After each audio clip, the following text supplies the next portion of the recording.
Les gars, c'est comment? Ça va ou quoi? On va parler vite fait de choses et d'autres, mais en vrai de vrai, sur ce petit débrief là, c'est très très drôle. Parce que quand je regarde mon débrief, mon dernier débrief du Barça, je me dis, j'avais vu juste. Et en fait, c'est ça. Ils ont défendu avec intensité Newcastle. Ils ont mis à mal l'équipe de Barça parce qu'en fait, on n'est pas habitué, nous, ceux qui supportent des équipes de Liga, à l'intensité que peuvent mettre des équipes comme Newcastle, tout simplement. Bon, revenons en arrière, revenons à nos moutons. Déjà, j'espère que vous allez tous bien. Comme vous avez compris, on va débriefer ce match de Barcelone. Sans hate watch, hein, vous connaissez, moi je suis pas dans ce délire-là. Mais purée, qu'est-ce que vous avez eu de la chance. Même si la chance n'existe pas réellement, mais qu'est-ce que c'était chaud. Déjà, le penalty sifflé, c'est un truc qui me rend ouf. Autant si je suis supporter du Barça, bah, je suis content. Autant si je suis supporter de Newcastle, je me dis comment on s'est fait escroquer. Alors il y a penalty, hein, c'est pas sur ça le débat, c'est surtout qu'il est sifflé à 4,25 des arrêts de jeu. Et j'ai vu le match, je vois pas pourquoi il y a eu 25 secondes d'arrêt de jeu en plus en fait. C'est tout. Surtout que l'action, à 4 minutes, l'action a mis du temps à se créer. Parce que ça se faisait des passes avant d'arriver dans la surface. Et on arrive dans la surface 20 secondes après, quoi. Donc c'est un truc qui m'énerve aujourd'hui dans le monde des arrêts de jeu. Même si bah, aujourd'hui, tant mieux pour le Barça. Mais c'est quand même chiant que quand tu te casses la tête, quand tu es une équipe d'un niveau, d'un standing et d'un niveau un peu moyen, et que tu te casses la tête à tout bien faire dans le match et qu'on vient de casser ton délire alors que le temps est fini, c'est voilà, c'est dur. Franchement, la quenelle, elle passe pas. Quand moi, après, franchement, tant mieux pour le Barça, hein, mais demain, si c'est le Barça qui se mange un truc comme ça, c'est relou. Que ce soit Barça ou Newcastle, faut penser de la même manière. Et je trouve que c'est abusé de faire ça. Mais bon, ce n'est qu'un détail. Et pourquoi il a son importance à mon sens? Parce que le Barça s'est fait tuer dans ce match. Faut dire la vérité. Moi, je parle pas, je suis pas trop dans les stats, même si statistiquement c'est chaud. Mais je parle pas des stats. Moi, je parle dans ce que j'ai vu du visuel. Déjà, il y a pas longtemps, j'ai eu des débats sur Yamal et j'en ai parlé aussi sur la chaîne. Comme je le dis, Yamal, il n'est pas encore au niveau top joueur mondial pour moi, parce que justement, c'est dans les matchs comme ça où je l'attends.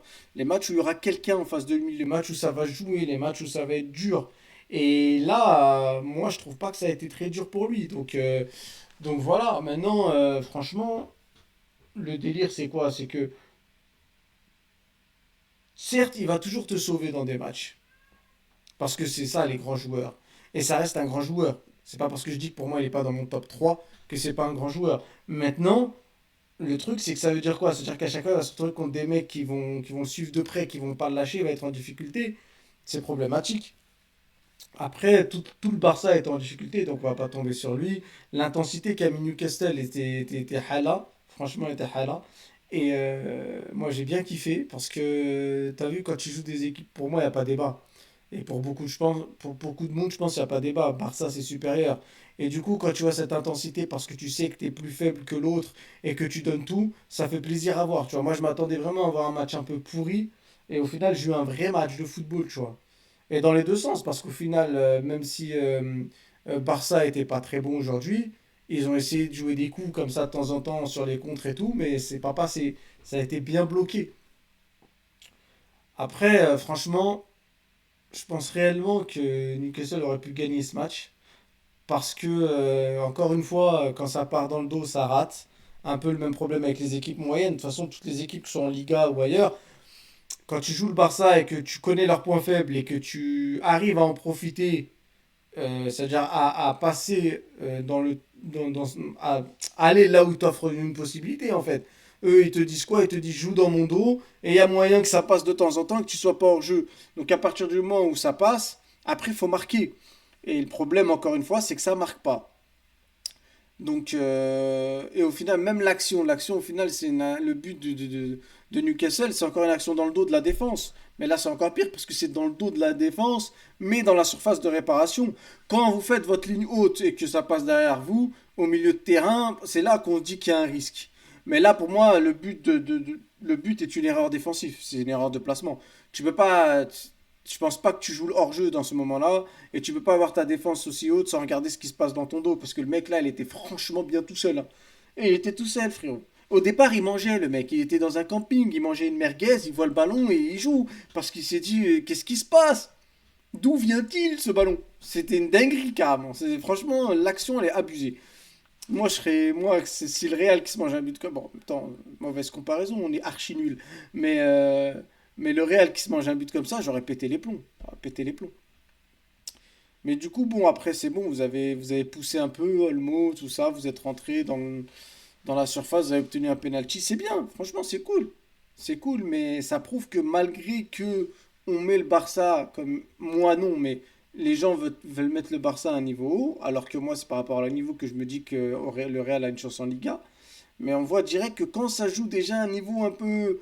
Et franchement, même, je dis ça alors que pour moi, Barça c'est meilleur, mais quand ça joue un peu d'intensité, une équipe qui en veut un peu plus par rapport au bloc bas éclataxe de la Liga, et je le dis vénère parce que qu'est-ce que ça m'énerve ce championnat de merde où tout le monde, dès que tu joues une équipe, tu te chies dessus et tu joues en truc.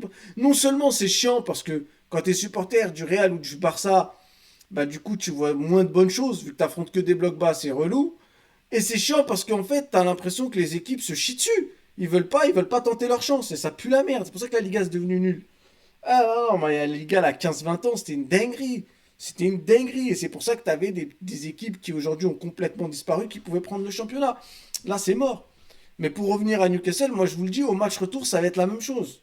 Ça a beau être à Barcelone, le problème c'est que ce qui a posé problème au Barça, c'est l'intensité physique. Et ils vont remettre la même au Camp Nou. Après, tu peux être poussé, c'est-à-dire que des joueurs comme Yamal, Rafinha, etc., comme nous avec Vini et tout, c'est que quand tu joues chez toi et que tu as ton public, ça te donne plus envie de tenter, d'essayer, de faire des choses que tu ne ferais peut-être pas à l'extérieur quand tu es pris sous l'intensité.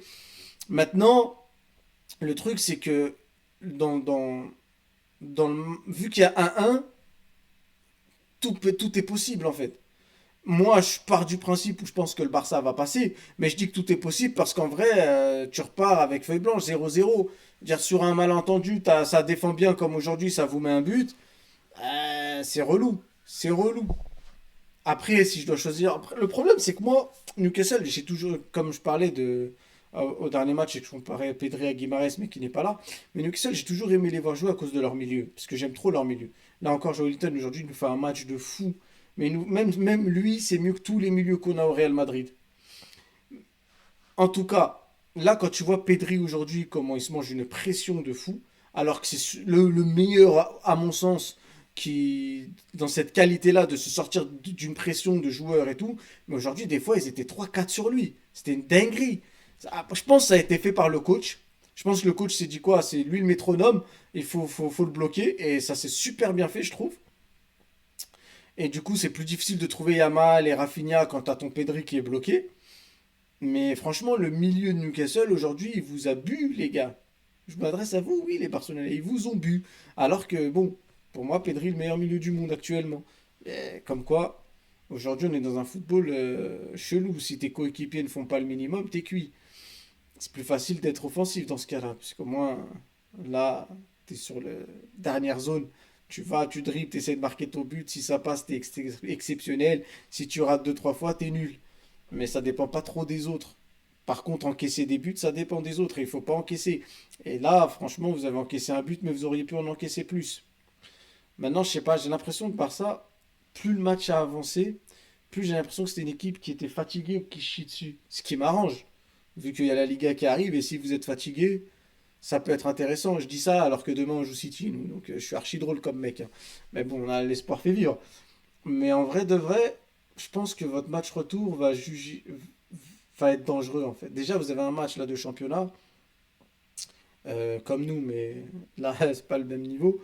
Et du coup, est-ce qu'il faut tourner? Parce que 1-1, ça vous pousse peut-être à faire tourner et à prendre des risques pour le match de Liga. Et ça, c'est très intéressant.